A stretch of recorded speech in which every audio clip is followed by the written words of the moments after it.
Halo teman-teman, kali ini kita akan membahas tentang ide. Ide itu adalah sesuatu yang sangat berharga, modal utama bagi kita seorang penulis. Tanpa adanya ide, tidak ada yang bisa kita tulis. Jadi ide adalah modal utama, sekali lagi adalah hal yang paling berharga bagi kita sebagai penulis. Nah, biasanya kita akan tertahan ketika kita tidak memiliki ide. Apa ya ide yang mau ditulis? Nah, diam saja di rumah atau berdiam diri di dalam kamar, merenung, itu belum tentu akan menghasilkan sebuah ide. Kadang-kadang ide tidak datang dengan sendirinya. Kita harus melakukan sesuatu untuk menjemput ide. Ya, meskipun kadang-kadang kalau kita beruntung, ide bisa datang. Bahkan datang atau munculnya ide itu bisa jadi saat kita sedang sibuk, saat kita tidak berniat untuk menulis, tetapi ide itu muncul. Nah, dari mana saja ide itu bisa berasal? Satu, dari kejadian atau peristiwa yang kita alami. Apa saja? Apapun. Mulai kita bangun tidur, sampai kita tidur lagi.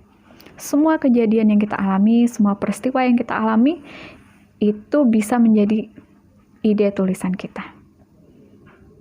Selain itu, selain pengalaman yang kita alami sendiri, bisa jadi pengalaman yang dialami oleh orang lain.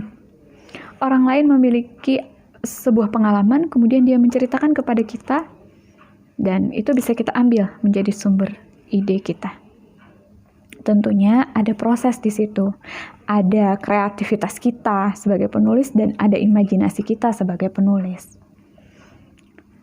Kemudian bisa jadi dari peristiwa tidak terduga atau tidak sengaja.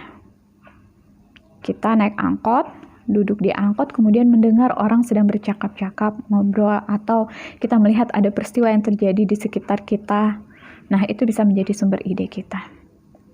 Salah satu cerpen saya yang ada di dalam kumpulan Rindu Rumpun Ilalang, ada yang idenya berasal dari ketika saya duduk di dalam angkot.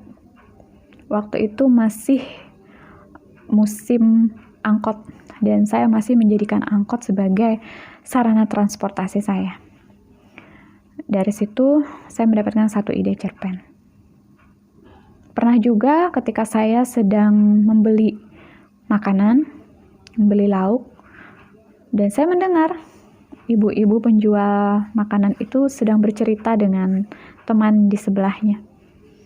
Dan karena beliau berceritanya cukup nyaring dan mungkin memang tidak bermaksud merahasiakan, saya pun mendengar cerita itu, dan cerita yang sangat tragis itu bagi saya adalah sesuatu yang bisa saya tuliskan.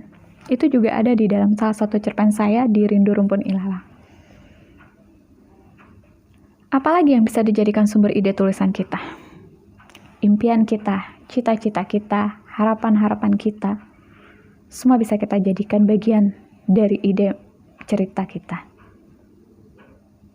Nah, ada ahli yang mengatakan yang paling mudah itu tulislah apa yang menghantuimu saat ini. Apa yang berkecamuk dalam hatimu, apa yang mengganggu jiwamu saat ini, itu paling mudah untuk dituliskan. Karena dia sendiri mendesak untuk segera dikeluarkan oleh kita sebagai penulis.